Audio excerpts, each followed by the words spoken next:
The mac and cheese was burning, but I couldn't bring myself to care. 2 in the morning, standing in my cluttered kitchen in boxer shorts and a paint-stained t-shirt, stirring processed cheese into overcooked noodles while my wife stumbled through the front door smelling like another man's cologne. "Hey, babe," Marina called out, her voice carrying that fake cheerfulness she'd perfected over the past 6 months. "You're up late." I turned off the burner and faced her. Marina Crane, 36 years old, travel content freelancer, social media influencer with 12,000 followers, who hung on her every carefully curated word about authentic living and finding yourself through adventure. She looked good, too good for someone who'd supposedly spent 3 weeks hiking through Guatemala's remote villages, documenting indigenous culture for her blog. Her skin had that golden tan that comes from beach resorts, not jungle treks. The jewelry was new, silver bangles I'd never seen before, definitely not the kind of thing you'd wear while roughing it in rural Central America. And that smell. Musky, expensive cologne mixed with duty-free perfume and something else I couldn't quite place. Disappointment, maybe. "Couldn't sleep," I said, spooning the nuclear orange pasta into a bowl. "How was the trip? Get all the content you needed?" She kicked off her designer hiking boots, still suspiciously clean, and stretched dramatically. "Amazing. Life-changing, really. The people there, Elliot, they have this incredible perspective on what really matters. No attachment to material things, you know, just pure, authentic existence." "Sounds enlightening." I took a bite of the mac and cheese. It tasted like cardboard and artificial flavoring. "Meet anyone interesting?" "Just locals, mostly. A few other travelers." She was digging through her oversized canvas bag, the kind that screamed adventure blogger to her followers. "You never trust me, do you?" The accusation hung in the air like smoke. I'd heard it before, whenever I asked about her trips, her new friends, the mysterious phone calls that sent her giggling into the bathroom. Marina had mastered the art of turning questions into attacks, making me the villain for caring where my wife spent 3 weeks and whose bed she might have shared. "I trust you," I lied, watching her rifle through receipts and boarding passes. "Just curious about your adventures." That's when I saw it. A hotel keycard sliding out from between the pages of her passport. The Marriott Copacabana. Not exactly the eco-lodge she'd posted about on Instagram, with its rustic wooden beams and mosquito netting. This was Rio. Expensive. Romantic. The kind of place you take someone special. Marina followed my gaze and quickly shoved the card back into her bag. "That's nothing. Just a layover." "Layover in Rio? For a Guatemala trip?" "Flight got rerouted. Weather." She was moving toward the stairs now, eager to escape. "I'm exhausted, babe. Can we talk tomorrow?" Her phone buzzed on the kitchen counter, where she'd left it charging. The screen lit up with a message preview that made my stomach drop. "Can't wait to see you again. Last night was incredible. L." I memorized the number before the screen went dark. Marina was already halfway up the stairs, her designer adventure gear in tow, leaving behind only the lingering scent of lies and expensive cologne.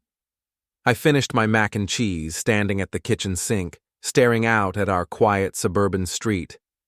38 years old, industrial safety inspector for the city, married for 8 years to a woman who'd apparently discovered that authenticity meant sleeping with strangers in Brazilian hotels while posting inspirational quotes about finding yourself. The safety valve in our marriage had been building pressure for months. Tonight, I felt it starting to blow. By morning, I'd made 3 decisions. First, I was calling in sick to work. Second, I was going to find out who L was. Third, I was done pretending everything was fine. Marina had already left for her yoga class, or whatever she was really doing, leaving behind a note about meeting her friend Avery for lunch and processing her transformative experience. The note was written on hotel stationery. Not from Guatemala. I knocked on my neighbor Marty Klein's door at 8:30 sharp. Marty was 62, retired from the police force, and constitutionally incapable of minding his own business. These character flaws made him the perfect ally for what I had in mind. Elliot. He opened the door wearing a bathrobe and holding a cup of coffee that could strip paint. You're up early for a sick day. How'd you know I called in sick? Saw you making mac and cheese at 2 a.m. through your kitchen window. Nobody does that unless they're having a crisis or planning one. He stepped aside to let me in. Marina trouble? Marty's living room was a shrine to his police career. Commendation plaques, group photos, and a police scanner that he kept running 24 hours a day for entertainment. His wife had passed away 3 years ago, leaving him with too much time and an investigative mind that needed feeding. I need a favor, I said, pulling out my phone to show him the number from Marina's message. Can you run this? Find out who it belongs to? Marty squinted at the screen, then at me. You sure you want to know? I'm sure I need to know. He disappeared into his home office and returned 10 minutes later with a printout. Leon Morales, age 32, goes by Leo, owns a gym downtown called Iron Temple, has a record, couple of bar fights, nothing major. Used to do semi-pro MMA before he opened the gym. I studied the information. Leo Morales. Of course, Marina would go for someone whose entire identity revolved around his muscles and his ability to hurt people. It was so perfectly predictable that I almost laughed.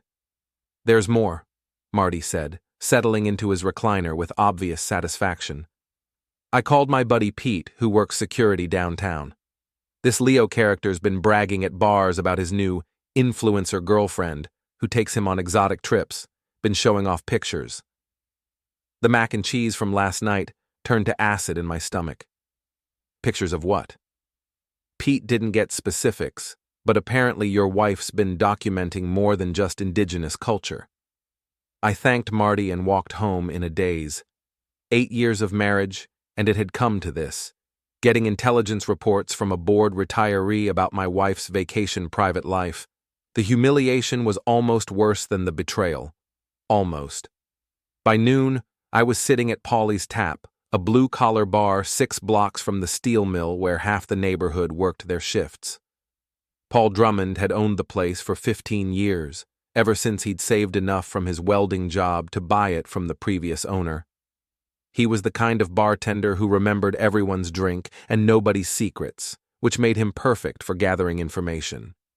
Whiskey, I told him, sliding onto a bar stool that had seen better decades. The good stuff. Polly poured 2 fingers of bourbon and studied my face. You look like someone ran over your dog. What's eating you? You know a guy named Leo Morales? Owns Iron Temple Gym? Leo? Polly laughed, but not in a good way. Yeah, I know Leo. Big guy, likes to show off his cauliflower ear and tell stories about his fighting days.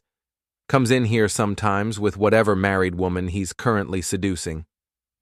The whiskey burned, but not as much as the casual way Polly delivered that information. Married women? It's his thing. Guy's got a type. Bored housewives looking for adventure. He wines and dines them, takes them on trips, makes them feel like they're living in some romance novel. Usually lasts a few months before the husbands figure it out, or the women get tired of slumming it with a gym rat. He bring anyone around lately? Polly's expression shifted as he connected the dots. Ah, hell, Elliot. Don't tell me. Marina. He poured himself a shot and knocked it back. I'm sorry, man. I had no idea she was your wife. She's been in here twice with him, acting like she was single, talking about her independent lifestyle and how she'd finally found someone who understood her free spirit. The bar spun slightly, or maybe that was just the whiskey hitting my empty stomach. When was this? Last time was maybe 2 weeks ago, right before she left on that trip you mentioned. Leo was buying drinks for the whole bar, talking about how he was going to show his girl real adventure in South America. I finished my drink and left a 20 on the bar. Outside, the October air was sharp enough to clear my head and focus my anger. Marina hadn't just cheated.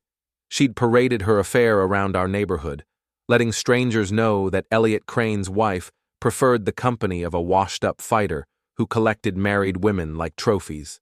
The safety valve wasn't just leaking anymore, it was ready to explode. Iron Temple Gym occupied a converted warehouse in the industrial district, all exposed brick and motivational posters about pushing through pain. The kind of place where middle-aged men came to recapture their youth, and young women came to be noticed by middle-aged men with disposable income. I signed up for a free trial membership, using my real name, because I wanted Leo to know exactly who I was. The kid at the front desk, barely old enough to shave, handed me a guest pass and pointed toward the locker room. "Leo's doing personal training sessions until 3, he said. "You want to meet with him about membership options?" "Maybe later. Just want to look around first." The gym floor was exactly what I'd expected, rows of gleaming equipment, mirrors everywhere, and the constant clang of metal on metal. Leo was easy to spot. 6'2", maybe 220, with the kind of build that came from years of disciplined training and the kind of tan that came from expensive vacations. He was working with a blonde woman in designer workout clothes, his hands on her waist as he corrected her form on the leg press. Not Marina. Someone new. I watched him work, noting the practiced way he touched his clients, the charming smile that never quite reached his eyes, the casual arrogance that probably passed for confidence to women looking for excitement. This was a man who'd turned seduction into a business model. After 20 minutes of observing, I headed to the parking lot to check out his ride. The custom-wrapped Dodge Challenger was hard to miss, matte black with Iron Temple, emblazoned across the sides in gold lettering. Vanity plates read Leo Fit. The car was parked diagonally across 2 spaces because of course it was. I pulled my city work truck behind it, blocking him in completely, and left a note under his windshield wiper. "You park like you fight, sloppy. Might want to work on your form. E. Crane." Subtle as a brick through a window, but sometimes subtlety was overrated. My phone rang as I was driving away. Unknown number. "This is Elliot." "Mr. Crane, this is Harper Lowell from Lowell Landscape Architecture. I believe we have an appointment this afternoon regarding the safety inspection for the new city park project." I'd completely forgotten. The municipal contract required safety sign-off on all new construction, and Harper's firm was designing the green spaces for the downtown revitalization project. Normally, I'd reschedule. My head wasn't exactly in the game for bureaucratic procedures, but something about her voice made me pause. "Right, the Riverside Park project. What time works for you?" "I'm at the site now, actually. Corner of 5th and Mill Street, if you have time." 20 minutes later, I was standing in what would eventually become the city's newest public space, watching Harper Lowell explain drainage systems and native plant selections with the kind of quiet competence that made you pay attention. She was 34, maybe 35, with dark hair pulled back in a practical ponytail and work clothes that had actually seen work. "The retention pond will handle runoff from the new housing development," she was saying, pointing to a depression that currently looked like a mud pit. "But we need to make sure the walking paths meet safety standards for accessibility." I found myself actually listening, which was remarkable considering the morning I'd had. Harper had a way of talking that assumed you were intelligent enough to follow along, without the performative expertise that so many contractors used to justify their fees. "The paths look good," I said, checking the grade with my level. "Proper slope, good sight lines. You've done this before." "Few dozen times, though usually without the political drama." She gestured toward the downtown skyline, where construction cranes marked the ongoing gentrification battle. Half the city council wants luxury condos, half wants affordable housing, and everyone wants to blame the landscape architect when the budget goes over. Politics make everything harder. True, though sometimes the complications come from unexpected places. She was looking at me with an expression I couldn't quite read. "Speaking of which, you know a guy named Leo Morales?" The question hit like a punch to the solar plexus. Why do you ask? He's been hassling one of my work crews. Apparently we're blocking access to his gym during construction. Filed a complaint with the city, claiming we're costing him business. She shrugged. Figured since you're the safety inspector, you might have dealt with him. I'm just getting to know Leo, I said carefully. What kind of hassling? Intimidation, mostly. Shows up when I'm not around, tells my guys they're doing everything wrong, threatens to have the project shut down. Classic small man syndrome, except he's not small. There was something in her tone that suggested this wasn't just professional irritation. Sounds personal. Harper was quiet for a moment, studying the muddy construction site. Leo and I have history. Ancient history, but still. He doesn't like being told no, and he really doesn't like being ignored. History? We dated, briefly, about 3 years ago, before I knew better. She met my eyes. Before I learned that Leo Morales collects women like gym memberships, enthusiastically at first, then with decreasing interest, until he finds someone new. The pieces were clicking into place with uncomfortable clarity. He has a type? Married women, usually. Less complicated, or so he thinks. They're looking for excitement. He's looking for easy conquest. Everyone gets what they want until reality intrudes. And when reality intrudes? Leo moves on. The women, well, that depends on whether they're smart enough to cut their losses or foolish enough to think they can change him. We finished the inspection in professional silence, but as I was packing up my equipment, Harper touched my arm. Elliot, whatever Leo's done to you, don't let him make you stupid. He's not worth going to jail over. I looked at her, really looked, and saw someone who understood exactly what kind of man Leo Morales was. Someone who'd learned the hard way that charm and muscles didn't make up for a fundamental lack of character. I'm not planning on jail, I said, but I am planning on making sure he understands that actions have consequences. Harper nodded slowly. Good. Just remember that the best revenge is living well. As I drove home, I thought about that advice. Living well. It sounded reasonable, mature, civilized. It also sounded like something people said when they'd never had their marriage publicly humiliated by a gym rat who collected wives like trophies. Sometimes living well wasn't enough. Sometimes you had to live smart. Marina was waiting for me when I got home, sitting at our kitchen table with her laptop open and her phone recording. The setup was too deliberate to be casual. This was content creation in progress. Hey, babe. Her voice had that artificial brightness she used for her videos. I'm just finishing up a post about readjusting to domestic life after transformative travel. Want to be in it? Not particularly. I grabbed a beer from the refrigerator and noticed she'd cleaned the kitchen. Marina never cleaned unless she was feeling guilty or planning something. What's the angle? How to lie to your husband while building your brand. She stopped recording. That's not fair. Fair? I sat down across from her, noting the way she couldn't quite meet my eyes. You want to talk about fair? Let's start with the Marriott Copacabana keycard that fell out of your passport last night. I told you, that was a layover. For a Guatemala trip. Yeah, I heard you the first time. I pulled out my phone and showed her Leo's contact information. Want to try again? Maybe mention your boyfriend Leo and his Instagram posts about exotic adventures with his influencer girlfriend? The color drained from Marina's face, but she recovered quickly. Years of performing for social media had taught her to manage her expressions. You've been spying on me.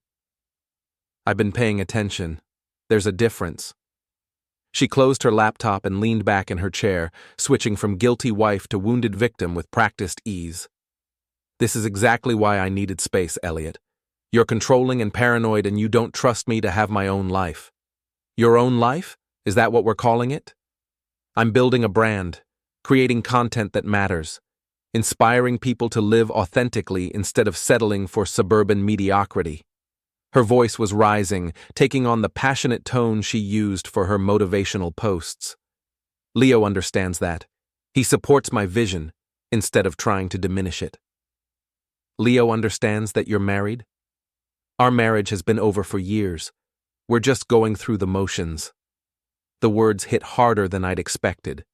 Not because they were cruel, but because there was enough truth in them to sting. We had been going through the motions, me working my steady job, her chasing internet fame, both of us pretending that routine was the same thing as happiness. So why not get divorced? I asked. Why the elaborate charade?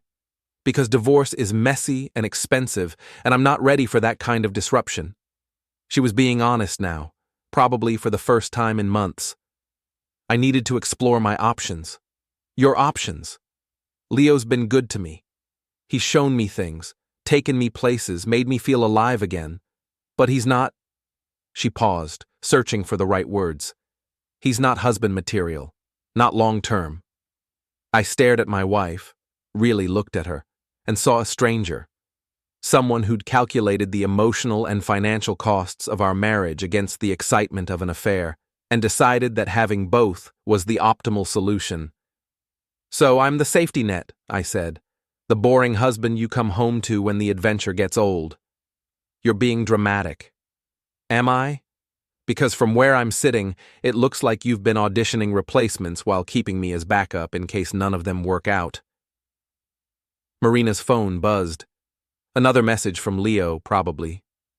She glanced at it reflexively, and that small gesture, choosing to check his text in the middle of our confrontation, was somehow worse than all the lies that had come before. I think you should stay somewhere else tonight, I said quietly. This is my house too. Then I'll stay somewhere else. I stood up, suddenly exhausted by the whole conversation. But I'm not doing this anymore, Marina. The pretending, the lies, the treating our marriage like a convenience store you can visit when you need something. Where are you going to go? I'll figure it out. I packed a bag while she sat in the kitchen, probably crafting the perfect social media post about toxic masculinity and controlling partners. As I was leaving, she called out one last manipulation. Leo's going to be furious when he finds out you've been harassing him. I stopped at the front door. Good. Tell him I said hi. That night, I checked into a motel 6 miles from home and started planning. Not revenge, not yet, but reconnaissance. If Marina wanted to play games, I was going to learn the rules, and if Leo Morales thought he could intimidate me through my wife, he was about to discover that some safety inspectors knew a lot about making things fall down. The safety valve had finally blown. Now it was time to see what kind of pressure I could generate. Harper Lowell's landscape architecture office occupied the second floor of a converted textile mill, all exposed beams and industrial windows that let in the kind of natural light that made everything look possible. I'd called her that morning with a proposition that was either brilliant or insane. You want me to help you what? She was sitting behind a drafting table covered with site plans, wearing paint-stained jeans and a flannel shirt that suggested she did more than just design gardens. Legally destroy Leo Morales' reputation and business prospects, I said, using nothing but public records, social media, and his own documented behavior. That's... She paused, considering. Actually, not the craziest thing anyone's asked me this week. But why would I want to get involved in your marriage drama? Because it's not just my marriage drama. According to Polly at the Tap, Leo's been running this scam for years. Married women, expensive trips, public humiliation for the husbands. How many other guys like me are out there, too embarrassed to fight back? Harper set down her pencil and really looked at me. What makes you think I want to fight back?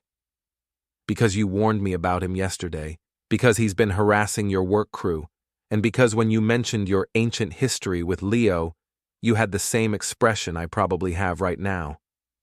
Which is, like someone who got played by a professional and doesn't want it to happen to anyone else. She was quiet for a long moment, studying the architectural drawings spread across her table. Plans for the new park, the revitalization project that was supposed to bring life back to our tired downtown. Good work, honest work, the kind of thing that made a community better instead of just making someone rich. Leo tried to sabotage my business when I broke up with him, she said finally.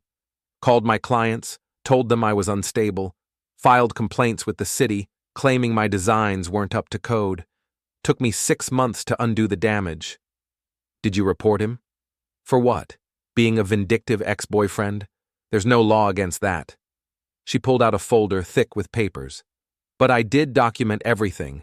Dates, times, witnesses, copies of his social media posts bragging about teaching that snake a lesson. I felt something shift in my chest. Not quite hope, but something close to it. You kept records. I'm an architect. I keep records of everything. Harper opened the folder and spread out printed screenshots, email chains, witness statements. The question is, what do you want to do with this information? I want to give Leo exactly what he's been giving other people. Public humiliation, professional consequences, the kind of reputation damage that follows you around. Without breaking any laws. Without breaking any laws, I confirmed. I'm a safety inspector, Harper. I know the difference between justice and revenge. One of them keeps you out of jail. She smiled for the first time since I'd arrived. Okay, I'm in. But we do this smart and we do it right. No shortcuts, no gray areas, no giving him ammunition to use against us. Agreed. What's first? First, we gather intelligence. I want to know everything about Leo's business, his clients, his finances, his social media presence. Then we document Marina's affair in a way that protects you legally while exposing his pattern of behavior. How do we do that? Harper pulled out her phone and showed me Leo's Instagram account. He's been posting about his exotic adventures for months. Pictures from Rio, Guatemala, Costa Rica, all the places Marina claimed to be working. He's too arrogant to hide it. I scrolled through the photos. Leo on a beach, Leo at a resort pool, Leo raising a toast to living free with someone's wedding ring clearly visible in the background of one shot. The man was documenting his own crimes. This is all public? Public and permanent. Social media is forever, Elliot. Even when people delete things, screenshots live on. She pulled out a tablet and started taking notes. We're going to build a timeline of his predatory behavior, cross-reference it with his business records, and then make sure the right people see it. What about Marina? What about her? She made her choice. Our job is to make sure Leo faces consequences for his pattern of behavior, not to save your marriage. The bluntness of it was refreshing. No sugarcoating, no false hope, just clear-eyed assessment of the situation. Marina had chosen Leo over our marriage. Now Leo was going to discover what it felt like to be chosen by someone who fought back. We spent the next 3 hours building a case. Harper had contacts throughout the city, contractors, city officials, business owners who dealt with Leo's intimidation tactics. I had access to public records, inspection reports, and a network of blue-collar workers who knew where all the bodies were buried. By 5 o'clock, we had a plan.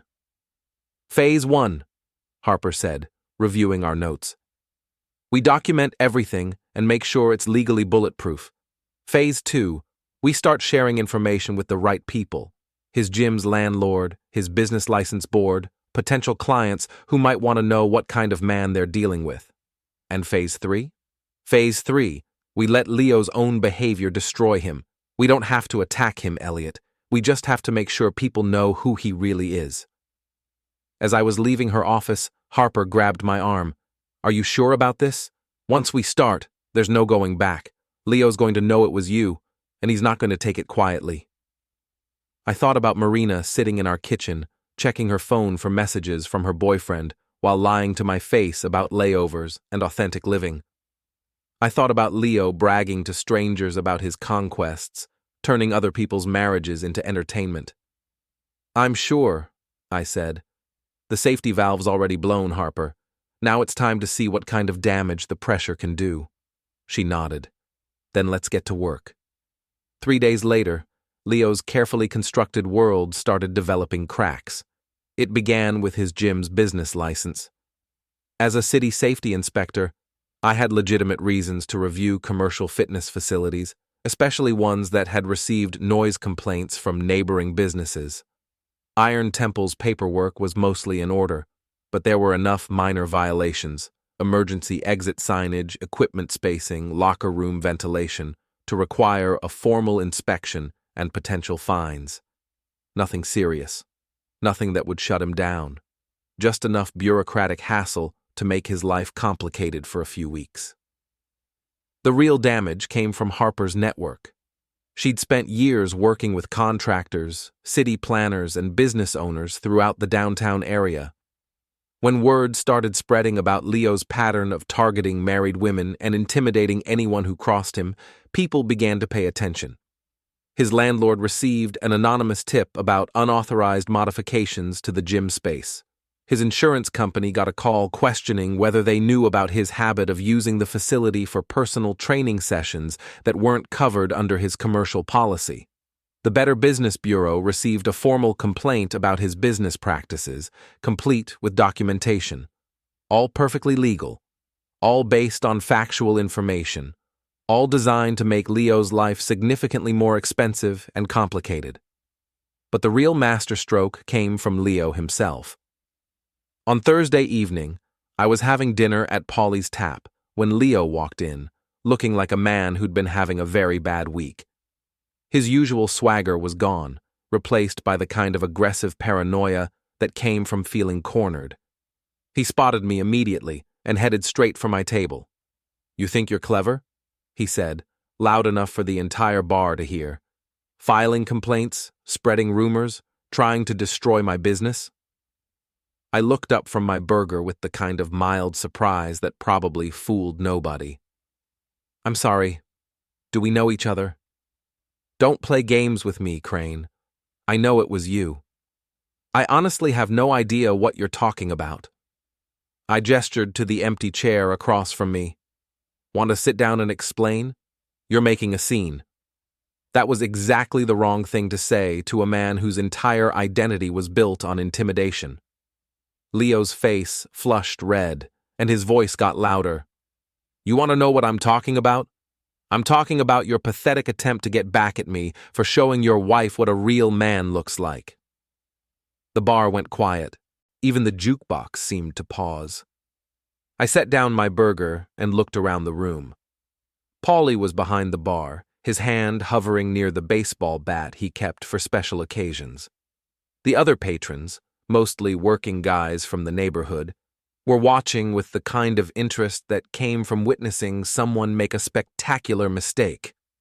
"I'm sorry," I said, keeping my voice level. "Are you saying you're sleeping with my wife?" Leo realized his error too late. His anger had made him honest, and his honesty had just made him stupid.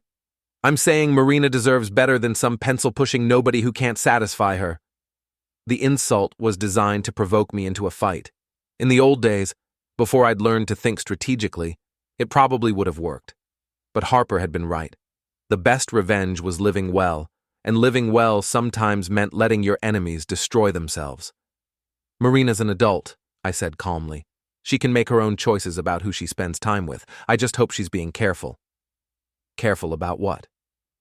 "Well, according to my neighbor Marty, he used to be a cop, you've got quite a reputation for this sort of thing. Married women, expensive trips, moving on when things get complicated." I shrugged. I'd hate for Marina to think she was special when she's really just part of a pattern. Leo's face went from red to purple. "You don't know what you're talking about." "Maybe not. But Paulie here knows you pretty well, don't you, Paulie? How many married women has Leo brought in here over the past couple years?" Paulie, bless him, played along perfectly. "Oh, at least 4 or 5. Always the same routine. Wine and dine them, take them traveling, then move on when the husbands figure it out. Remember that woman from Oakdale? The one whose husband owned the auto shop?" "That's enough," Leo snarled. "Or the teacher from the elementary school," another patron chimed in. "She thought Leo was going to leave his girlfriend for her. That didn't work out so well." "Leo doesn't have a girlfriend," I said, genuinely confused. Does he? The bar erupted in laughter. Apparently everyone except me knew about Leo's live-in girlfriend, a woman named Crystal who managed his gym's books and apparently had no idea about his extracurricular activities. Leo looked around the room, realizing that his attempt to humiliate me had backfired spectacularly. Instead of making me look like a cuckolded fool, he'd exposed himself as a serial cheater who was probably about to have some very difficult conversations at home. "This isn't over," he said, pointing at me with a finger that shook slightly. "You're right," I replied. "It's not, because tomorrow I'm going to do my job and conduct that safety inspection we discussed. And next week, I'm going to make sure Marina knows about Crystal. After that, well, we'll see what happens." Leo stormed out, leaving behind a bar full of people who now knew exactly what kind of man he was. More importantly, at least 3 of them were already pulling out their phones to share the story with their own networks. By morning, half the neighborhood would know that Leo Morales was a cheating scumbag who preyed on married women. By the end of the week, the story would reach Crystal, Marina, and probably several of Leo's other conquests. The safety valve wasn't just blown now. It was launching shrapnel in every direction. Marina showed up at my motel room on Saturday morning looking like she hadn't slept in days. Her usually perfect hair was pulled back in a messy ponytail, and she wasn't wearing any makeup, a sure sign that her carefully curated world was falling apart.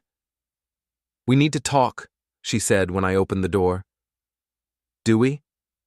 I stepped aside to let her in, noting the way she avoided eye contact. "I thought you were exploring your options." She sat on the edge of the bed, her hands twisted in her lap. "Leo told me what happened at the bar." "Which part? The part where he publicly announced your affair, or the part where everyone laughed at him?" "He said you humiliated him." "Leo humiliated himself. I just sat there and ate my burger." Marina was quiet for a long moment, staring at the generic motel artwork on the wall. "Is it true about the other women?" "Which other women? The teacher, the woman from Oakdale, or the girlfriend he's been living with while he's been taking you on transformative adventures?" She flinched. "Girlfriend?" "Crystal. She manages his books, apparently. Lives in his apartment above the gym. Did Leo forget to mention her during all those conversations about authentic living?" The color drained from Marina's face. "That's not... He said he was single. Leo says a lot of things. Most of them are lies designed to get women into bed." I sat down in the room's single chair, maintaining distance between us.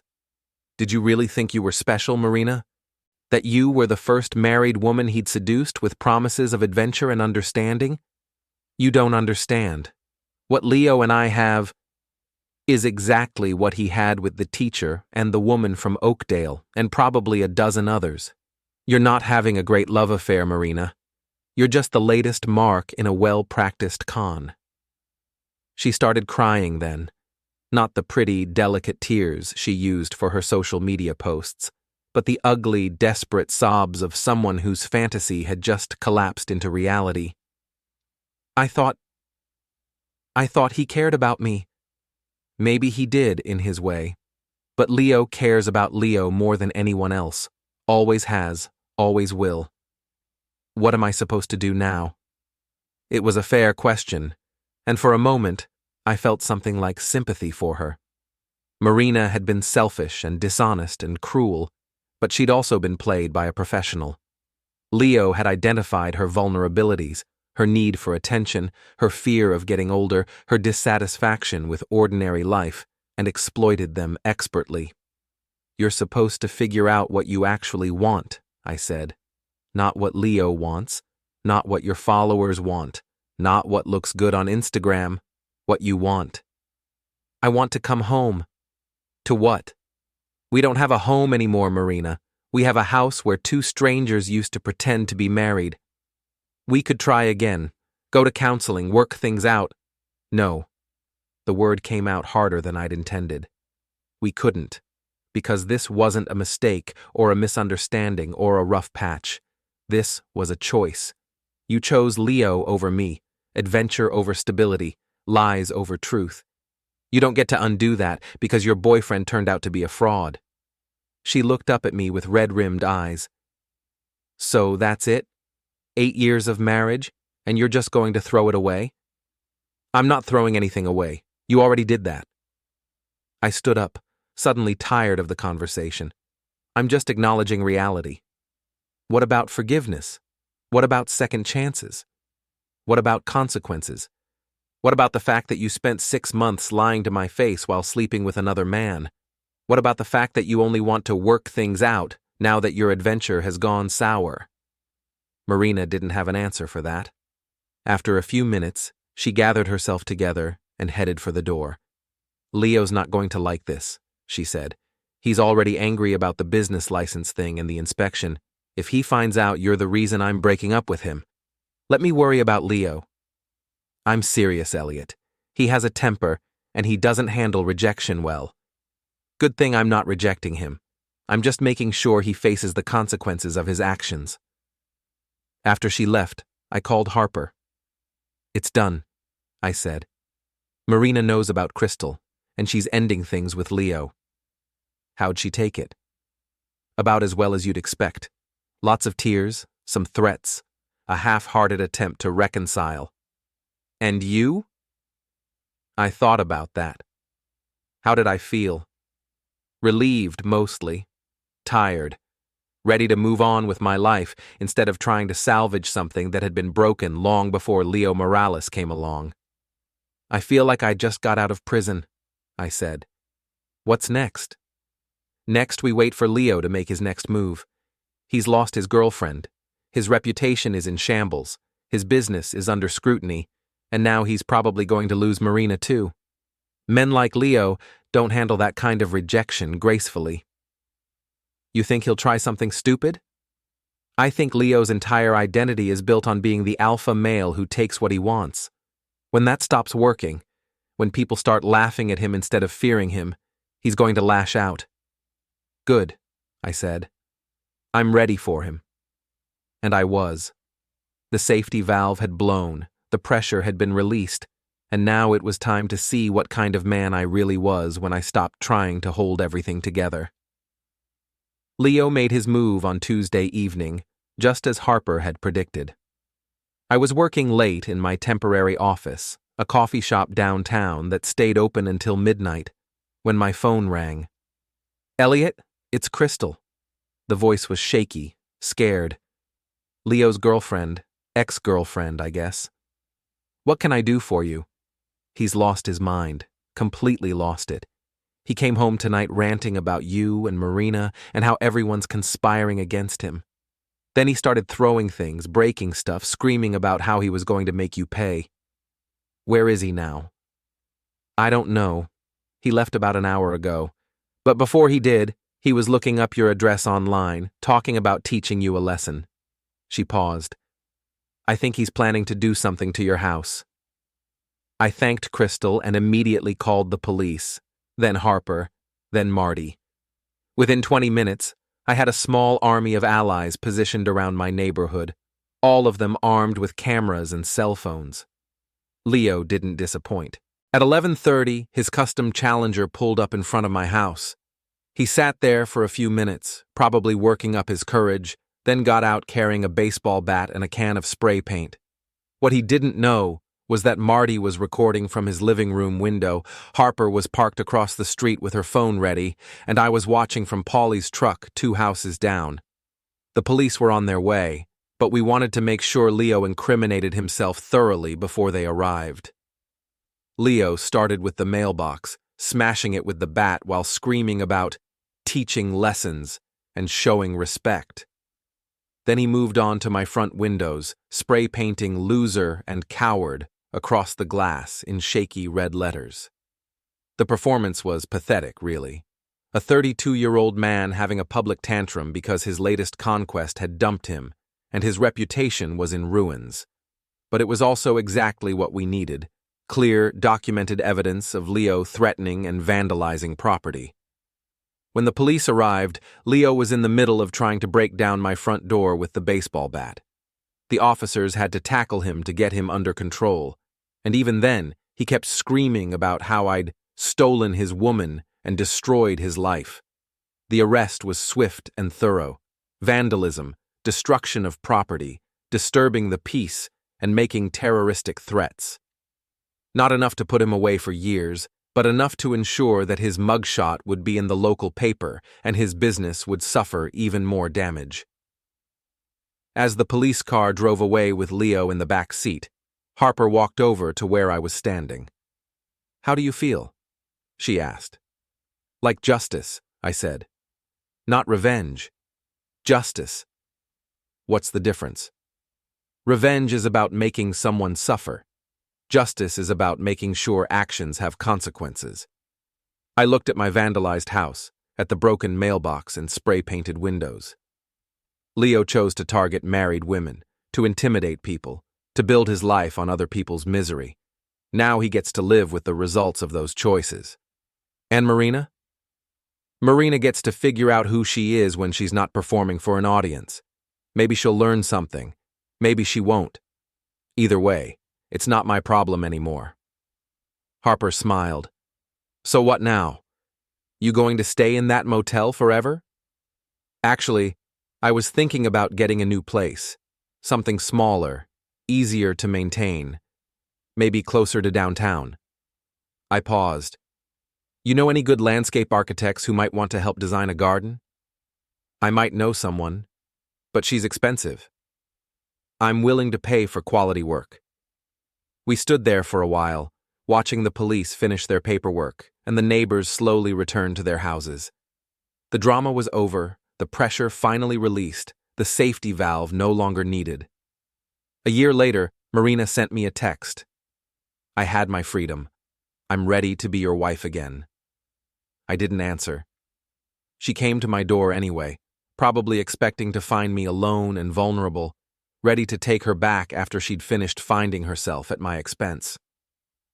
When the door opened and Harper stood beside me, not hiding, not apologizing, just present, Marina went pale with shock. It was the last thing she'd expected. "Hello, Marina," I said calmly. "Was there something you needed?" She stared at Harper, then at me, then at the life I'd built without her. The small house with its carefully tended garden, the woman who stood beside me with quiet confidence, the complete absence of the desperate, lonely man she'd probably expected to find. She started, then stopped. "I thought—" "You thought I'd be waiting," I finished, "like a safety valve, ready to absorb whatever pressure you wanted to release. But safety valves have limits, Marina. When they blow, they don't just reset themselves." She left without another word. Harper and I watched her drive away, then went back to planning our weekend trip to the mountains. Real adventure, honest partnership, authentic living, everything Marina had claimed to want, but had never actually understood. The safety valve had blown, the pressure was gone, and for the first time in years, I was exactly where I belonged.